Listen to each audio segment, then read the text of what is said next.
दुष्ट का भरोसा। बच्चे नानी के घर में स्कूल की छुट्टियां बिताने आए थे। नानी सबको एक साथ बैठाकर उन्हें कहानी सुनाने लगी। बच्चों, बहुत पुरानी कहानी है। एक गांव था। उस गांव के रास्ते में बहुत घना जंगल पड़ता था। जंगल घना होने के कारण तरह तरह के पशु पक्षी उस जंगल में रहते थे, जैसे भालू, चीता, सिंह, जंगली कुत्ते, शेर आदि। शेर कभी कभी गांव में घुसकर काफ़ी तहलका मचाता था। इसी वजह से गांव वाले जंगल के रास्ते में एक पिंजड़ा रख दिए थे। रात हुई, सभी अपने अपने घरों के अंदर हो गए।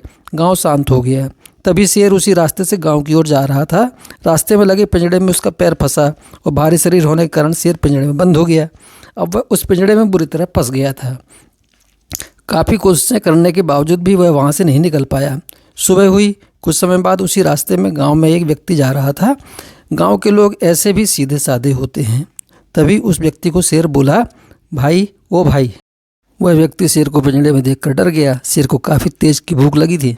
शेर ने उस व्यक्ति से कहा, मेरी सहायता करो, मुझे बहुत तेज प्यास लगी है, कृपया कुछ पानी पिला दो। व्यक्ति बोला, नहीं नहीं, मैं तुम्हारी सहायता नहीं कर सकता। तुम एक हिंसक मांसाहारी जीव हो। अगर मुझे ही अपना शिकार बना लिए तो। शेर बोला, नहीं भाई, मैं ऐसा नहीं करूँगा। शेर की लाचारी देखकर उस व्यक्ति को शेर पर दया आ गई और वह बगल के तालाब से पानी ले आया और शेर को पानी पिलाया।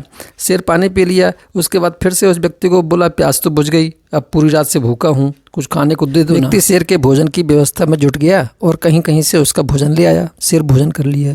शेर ने फिर से आवाज़ लगाई, ओ भले इंसान, मैं इस पिंजड़े में बुरी तरह से फंस चुका हूँ, कृपा करके इस पिंजड़े से मुझे आज़ाद करा दो। वह व्यक्ति बोला, नहीं, मैं तुम्हारी सहायता नहीं कर सकता, तुम एक मांसाहारी जीव हो। पिंजड़े के बाहर आते ही तुम अपने रूप में आ जाओगे। शेर बोला, मैं तुम्हें कुछ नहीं करूँगा, तुम्हारे परिवार को भी कोई नुकसान नहीं पहुँचाऊँगा। वह भोला व्यक्ति उनकी बात मानकर पिंजड़े का दरवाज़ा खोल दिया और शेर बाहर आ गया। शेर बाहर आते ही पहले चैन की सांस ली और बोला, मेरी अभी तक भूख मिटी नहीं है और भोजन भी सामने है, सो भोजन तलाशने का भी ज़रूरत नहीं है, अब झट से तुम्हें अपना शिकार बना लेता हूँ। इतना सुनकर वो व्यक्ति डर से कांपने लगा और बोला, तुम बेईमानी नहीं कर सकते, तुमने पहले ही बोला था मैं तुम्हें नहीं खाऊंगा और तुम्हारे परिवार को भी नुकसान नहीं पहुँचाऊँगा, तो अब ऐसा क्यों कर रहे हो। शेर बोला, मैं प्राणी ही उसी तरह का हूँ, मुझे बहुत ज़ोर से भूख लगी है, तो अब कुछ नहीं। संयोग से ये सब घटना पास के एक पेड़ पर बैठा बंदर देख रहा था। शेर और उस व्यक्ति में बहस चल ही रही थी कि बीच में बंदर बोल पड़ा, क्या बात है, क्या बहस हो रही है। उस व्यक्ति ने बंदर को सारी बात बताई। बंदर बोला, अच्छा तो ये बात है, वैसे मुझे एक बात समझ में नहीं आई, इतना बड़ा शेर इस छोटे से पिंजड़े में कैसे आ सकता है। नहीं नहीं नहीं, ये नहीं हो सकता। शेर को अपनी बेइज्जती होते देख रहा नहीं गया और शेर बोला, ये आदमी ठीक कह रहा है, मैं इस पिंजड़े में पूरी रात कैद था।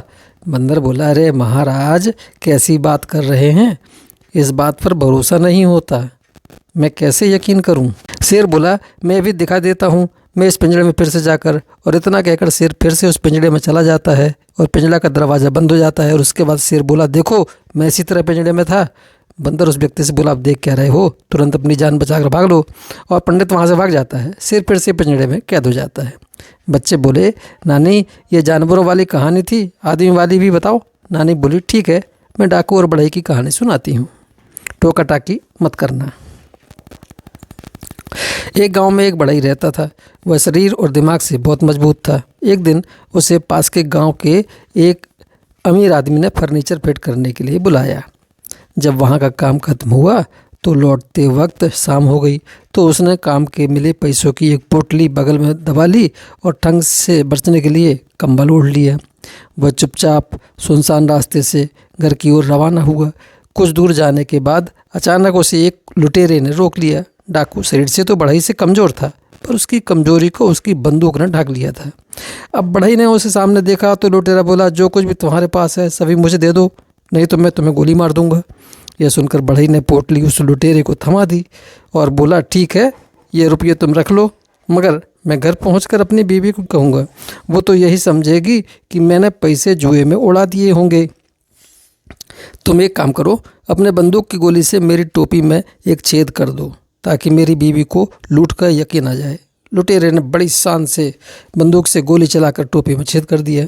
अब लुटेरा जाने लगा तो बढ़ई बोला, एक काम और कर दो, जिससे बीवी को यकीन हो जाए कि लुटेरों के गैंग ने मिलकर लूटा है, वरना मेरी बीवी मुझे कायर समझेगी। तुम इस कंबल में भी 4-5 छेद कर दो।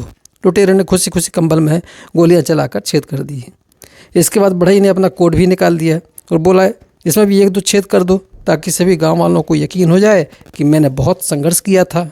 इस पर लुटेरा बोला, बस कर अब, इस बंदूक में गोलियां भी खत्म हो गई हैं। यह सुनते ही बढ़ई आगे बढ़ा और लुटेरे को दबोच लिया और बोला, यही तो मैं चाहता था, तुम्हारी ताकत सिर्फ ये बंदूक थी, अब ये भी खाली है, अब तुम्हारा कोई जोर मुझ पर नहीं चल सकता है, चुपचाप मेरी पोटली मुझे वापस कर दो वरना। यह सुनते ही लुटेरे की सिट्टी पिट्टी गुम हो गई और उसने तुरंत ही पोटली बढ़ई को वापस दे दी और अपनी जान बचाकर वहाँ से भागा। आज बढ़ई की ताकत तब काम आई जब उसने अपनी अकल का सही ढंग से इस्तेमाल किया।